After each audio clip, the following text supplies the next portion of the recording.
This year's Central Minnesota Farm Show celebrated 50 years of cultivating friendships through farming, and in the process, broke the single-day attendance record of all time, making the 2017 Farm Show one of our biggest successes. With almost 400 vendors and exhibitors, the Farm Show presented the changing face of farming in the 21st century. So, wow, when I think of batteries, I suppose I think of the battery in my smartphone, and I think of the battery in my computer, and I think of the batteries in my flashlight. But I have the feeling that there's a lot more than meets most people's eyes. There's a battery in everything that you use every single day of every year. From the time you wake up in the morning to shut off your alarm clock, brush your teeth, battery-powered toothbrushes. You think of, like you said, you hit the nail on the head with the smartphones and the technology side of it. We are such a connected society that everything that we use has a battery in it to generate it because we all want to be portable. That's convenient. So it's all running on battery power. So yeah, there's a lot of stuff out there. We do a lot with automotive cars.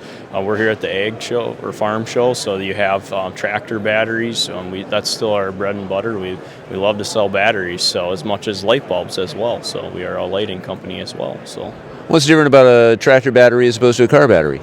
A tractor battery is opposed to a car battery. Well, a tractor battery, depending on the size of the tractor, is going to be larger diesel motor typically versus a gas motor. So you're going to need more cold cranking amps to start that diesel motor than a car would need to start a smaller gas motor. So bigger amount of cold cranking amps equals bigger battery, as you can see on the floor over here. I don't know if your cameraman wants to shine down there.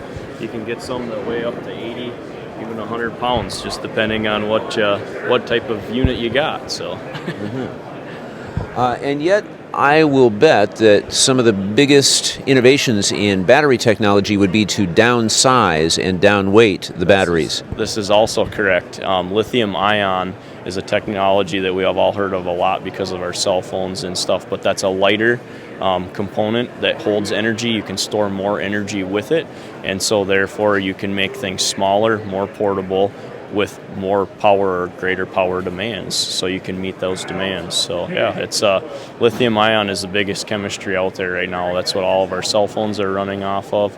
I don't know if I have any other examples, but bright flashlights, they run on lithium batteries.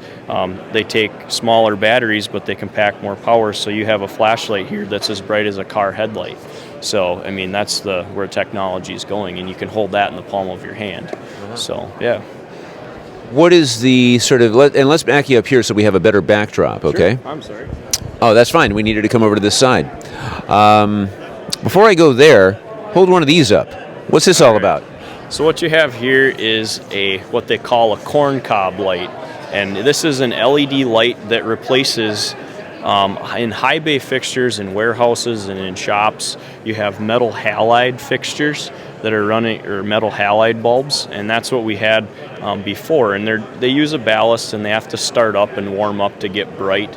LEDs are an instant-on technology, and these use a lot of energy. So this is a 400 watt equivalent right here, and that's what it's using, is that amount of energy to produce the light, whereas this is the same 400 watt equivalent in an LED, where you've drastically reduced the consumption of light energy that you're using to power this bulb. Sure. So that's where their savings comes in the energy provider stand. Okay, so when you say drastically, though, what's a percentage? How much less power to power this as opposed to that? On the spot here, so let's look here. I got my handy. You seem exceptionally well informed, though. Well, I've been doing this for a while, so it's going to use 120 watts of energy versus 400 watts. Okay. So 2/3, I mean less. So it's considerable, which equals money back into the consumer's pocket, because you're not going to be burning as much energy or spending as much money on energy, and this lasts longer. These are rated for 50,000 hours,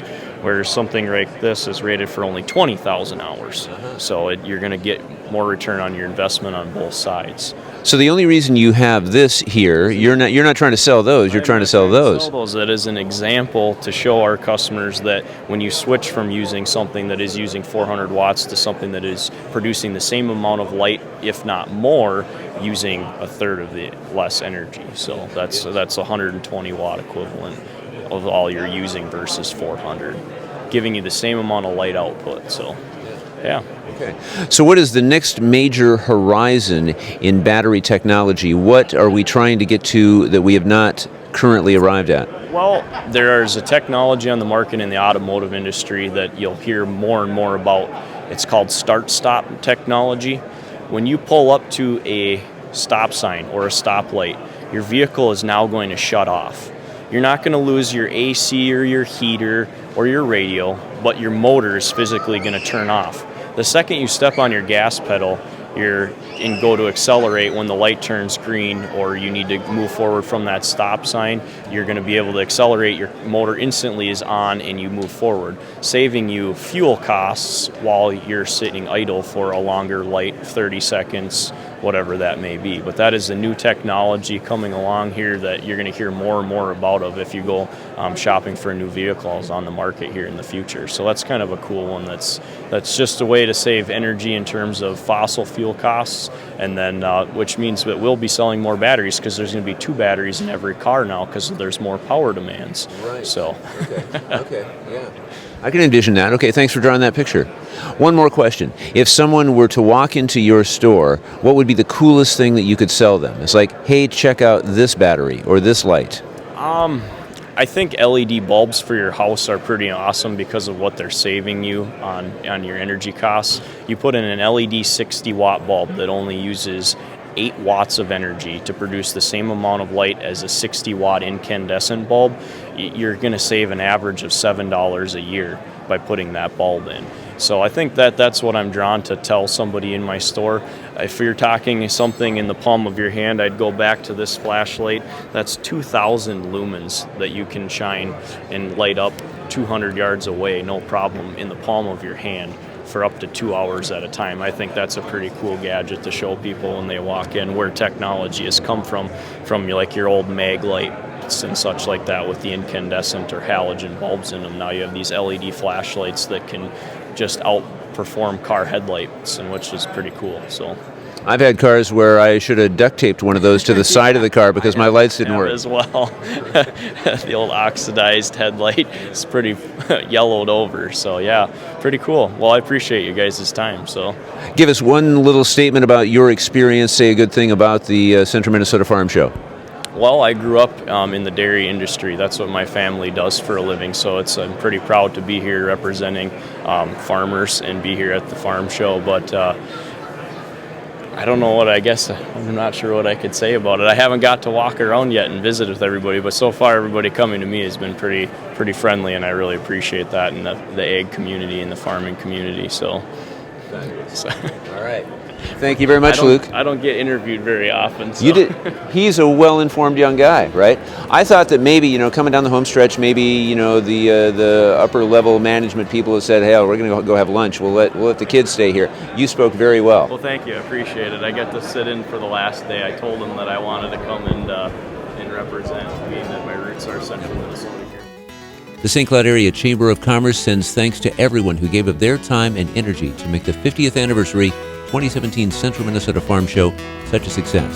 And now on to 51. We'll see you there.